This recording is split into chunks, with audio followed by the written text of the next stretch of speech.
Welcome to my views and news. Some new stories from Ethiopia, Eritrea, and Russia for you. Firstly, Ethiopian government has made a big decision about Eritreans living in Ethiopia, residing not permanently as refugees, as asylum seekers. What is the reason behind this new decision?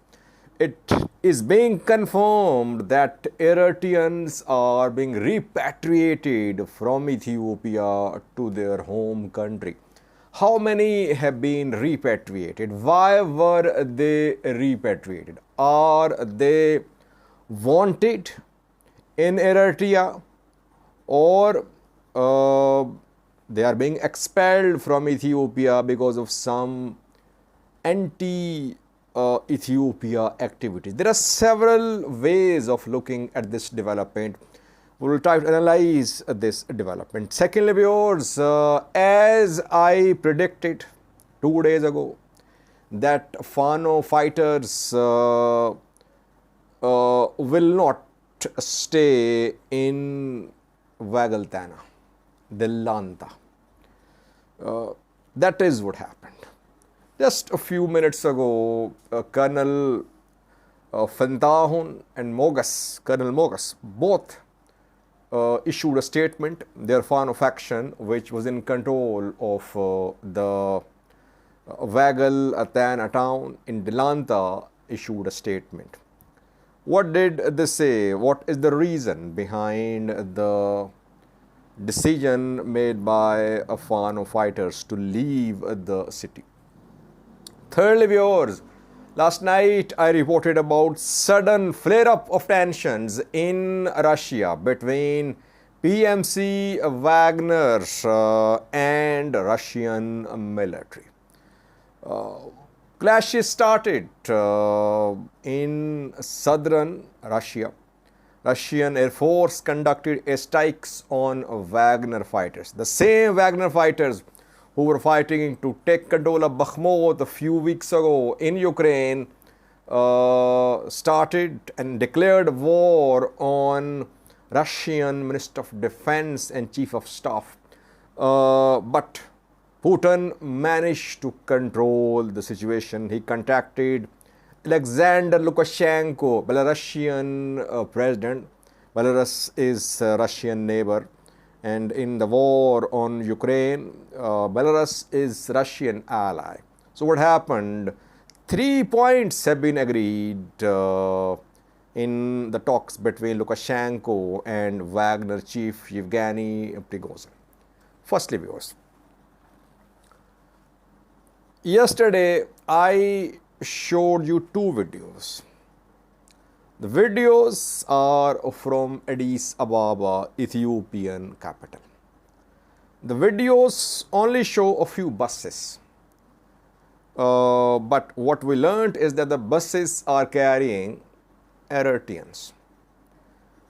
I said that Eritreans were being relocated from Addis Ababa, Ethiopian capital, to unknown location. Now the location has been disclosed by some people and by Ethiopian Human Rights Commission Chief Daniel Bakele. What did he say? Before that, just watch the 2 clips which I shared yesterday. Then we'll try to analyze what Daniel Bakele said.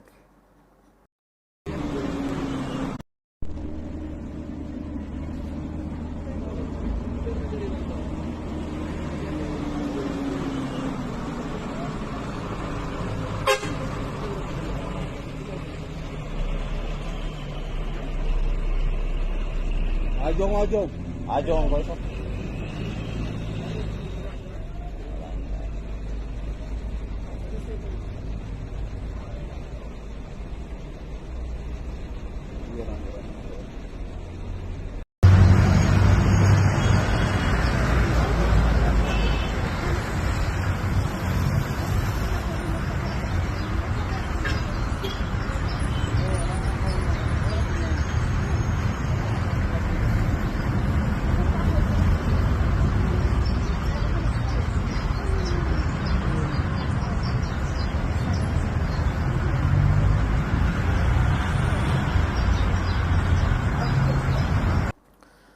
Eritreans in Addis Ababa were rounded up and they were repatriated to Eritrea. Daniel Bakele, Ethiopian Human Rights Commission chief, last night confirmed that Human Rights Commission of Ethiopia was monitoring the return of around 200 Eritreans to their country. He said it is a violation of human rights because these Eritreans fled their countries for different reasons, for fear of persecution, for fear of torture, etc. And now they are being repatriated to the same country. Now, question is, why? How many Eritreans are in Ethiopia, refugees, asylum seekers? More than 100,000, I think, if I am not correct, if I am not wrong. Yes, more than 100,000. Just 200 returned. What is the reason? Is it start of a large-scale return of Eritreans from Ethiopia, repatriation of Eritreans from Ethiopia, or some particular individuals have been singled out and repatriated? It seems that some particular individuals have been singled out and repatriated to Eritrea. Next question is, was it Eritrean government's wish or Ethiopian government's wish to repatriate these particular individuals? I have no information from inside, but we are receiving two types of reports. Some opposition, Eritrean opposition activists say that those who have been returned, those who have been repatriated are PFDJ agents. They were creating instability, they were collecting intelligence in Addis Ababa. So they were working against Ethiopian interests. That is why Ethiopian government identified them and they have been repatriated. Second type of reports is that Eritrea shared some names with Ethiopian government. Eritrea wanted the repatriation of some particular individuals. The list was shared with Ethiopian government, and Ethiopian government repatriated people according to the list. That is what we are learning. But it's difficult, honestly, to say for sure what is happening. Overall, it's a big decision because it is not a rumor now. It has been confirmed by Human Rights Commission of Ethiopia. Daniel Bakele's Human Rights Commission of Ethiopia does not speak without evidence. Obviously, they are already under fire. Ethiopian government does not accept their reports sometimes. So they have to be very careful in their reporting. If they are reporting the return of 200 Eritreans, it means they have enough evidence. Now it's Ethiopian government's responsibility to tell the people, to tell the world why it repatriated 200 Eritreans to Eritrea. Did it happen or not? We're waiting for official opposition from Ethiopian government. So far, no statement. A statement is expected because Daniel Bakele's statement has raised this issue on international level. Ethiopian government will have to respond to Daniel Bakele's report, I think. So in coming hours, we could see some statement from Ethiopian government. Overall, not a good development for poor Eritreans who want to leave Eritrea for different reasons, for economic reasons, for better job opportunities, for other issues in the country like indefinite national service, conscription, religious persecution, several reasons. So they leave Eritrea and they enter Sudan or Ethiopia. These are two countries. In Sudan, there is war ongoing. So now Eritreans cannot leave Eritrea through Sudan. From Sudan, people are returning to Eritrea, to Ethiopia. Their second destination or transit destination was Ethiopia. Ethiopia is repatriating Eritreans. So you can see that what will Eritreans do who want to leave Eritrea. Not a good sign for those poor Eritreans, and a good news for them who somehow want to leave the country. Secondly, viewers, a Fano faction in Wollo, South Wollo, has issued a statement. This Fano faction is led by two top commanders, two colonels of Ethiopian National Defense Force. I think they worked with Ethiopian National Defense Force and they served in Amhara Special Force too, if I am not wrong. Colonel Fantahun and Colonel Mogus. They have managed to organize and build a big Fano faction in Wollo. It seems to be separate from East Amhara Fano of Mere Vodajo. Is Mere Vodajo part of this faction? We don't know. This faction is led by these two colonels, I think. We saw that in Dilanta Woreda, there were clashes between Fano fighters and Ethiopian military. Then in Wagaltana town of Dilanta, a girl, 8 or 9-year-old girl, was raped, allegedly raped by a member of Ethiopian National Defense Force. ENDF was stationed outside Wagaltana city. People protested against that incident because ENDF member had not been arrested by police. Fano fighters who were fighting on the outskirts of Wagaltana, they entered the city, they led the protests, and we saw thousands in Wagaltana marching against the incident, against chanting slogans against federal government, against Ola. What happened after that? We saw pictures from Wagaltana showing Fano fighters, armed fighters, patrolling the streets of Wagaltana. They were seen raising a flag in front of a bank in Wagaltana. When Fano fighters entered Wagaltana, Ethiopian military retreated from its camp close to Wagaltana, from where they fled. But things changed after that. Ethiopian military brought reinforcements to the outskirts of Wagaltana. That is why Fano fighters then withdrew from Wagaltana.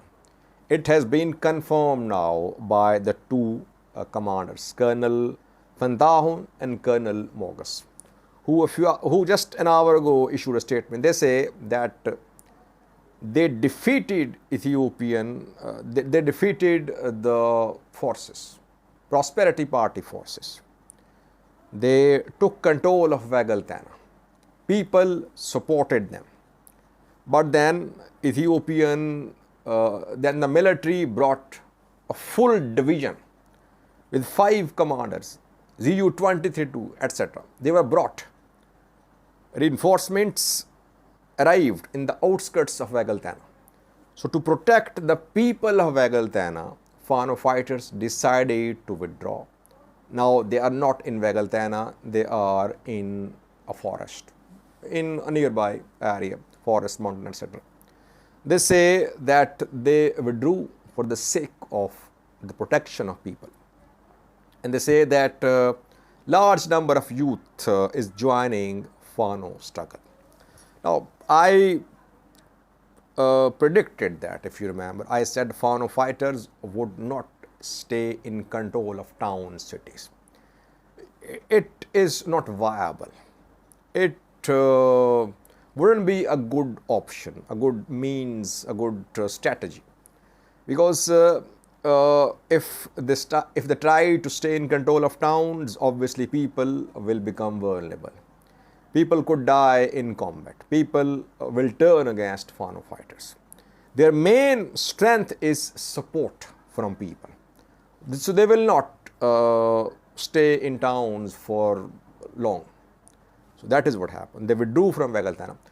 We have seen that in Tigray too, by the way. Tigray forces, though it's unfair to compare war in Tigray and unrest in Amhara. There is no war in Amhara. We cannot say. It's just an unrest so far. Just an anti-government resistance movement. There was war in Tigray. But even in the war, Tigray fighters were unable to remain in control of towns. So for the sake of security and protection of Tigrayans, Tigray fighters used to withdraw from towns. They tried to hold on to towns, but they could not, because then Ethiopian military started indiscriminate shelling. People were dying. People were definitely questioning Tigray fighters. So Tigray fighters then used to withdraw from main town cities.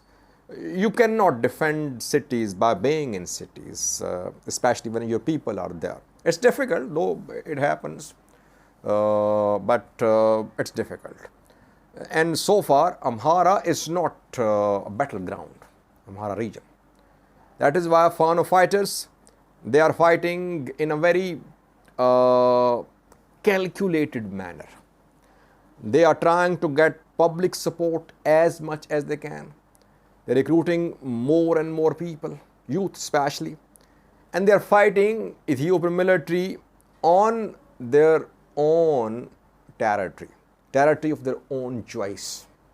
Very interesting development. So far, they're not in Vegaltana. They have withdrawn. Lastly, viewers, Russia. What happened there after Wagner announced to march for justice to Moscow?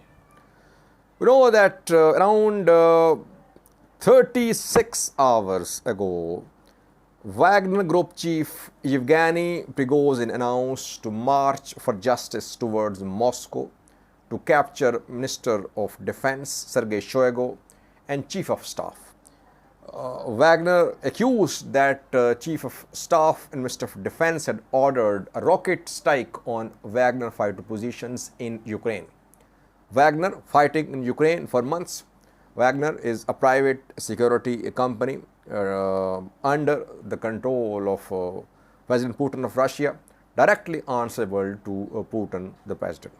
It's deployed across the world. In some other parts of the world too, Wagner is fighting fully armed with all types of weapons, like a military has all types of weapons.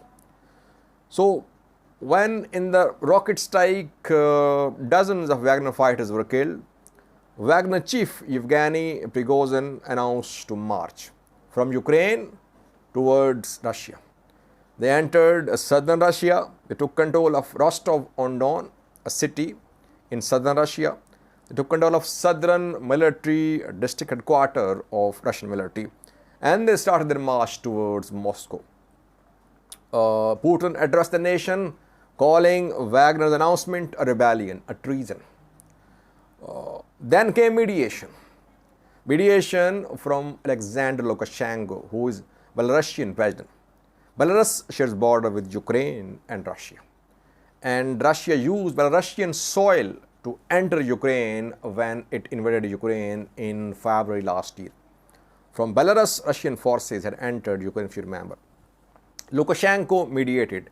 He talked to Yevgeny Prigozhin, Wagner's chief, and Putin too, obviously. An agreement was reached. Yevgeny Prigozhin, Wagner chief, issued an audio message saying that Wagner had halted its march 200 kilometers away from Moscow, and that some understandings had been reached.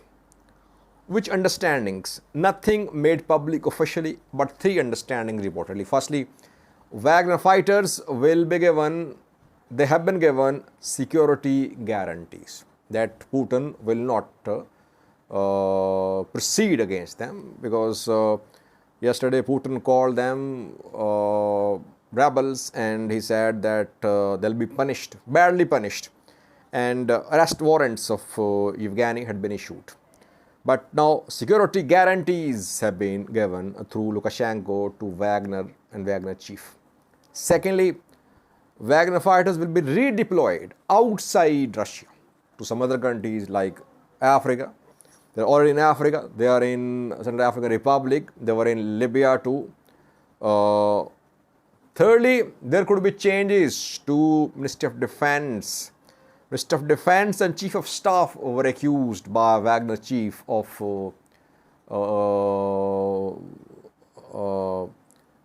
having planned the missile attack on Wagner positions in Ukraine. So far, no change officially. It's not that Russia has changed Minister of Defense or Chief of Staff. It could happen. So, agreement was reached, and then Wagner fighters halted their march.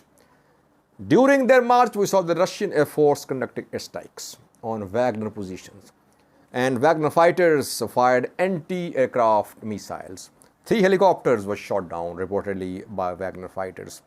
No combat, close quarter combat between Russian military and Wagner fighters, but there were airstrikes and then firing of anti-air missiles by Wagner fighters. So agreement reached. Wagner fighters withdrew. They withdrew from Rostov-on-Don as well. And reportedly, Yevgeny Prigozhin could leave Russia. Some say he is already in Belarus. Obviously, he cannot be in Russia now. Will Putin forgive him? That remains to be seen. So far, Yevgeny Prigozhin has announced to halt the march towards Moscow, and the issue has been resolved. But the issue shows there are serious splits now. And Russian operation in Ukraine will be hurt, seriously hurt. Russia has lost the trust of Wagners. Wagners cannot be deployed to Ukraine now, in future as well. Wagner's deployment to other countries is also difficult. Putin will try to take revenge. He is not known for being very tolerant. Some say he will not forgive Yevgeny Prigozhin. Let's see what happens. So far, Putin has managed to resolve the issue, provisionally though, through the mediation of Lukashenko, Belarusian president. Thank you for watching.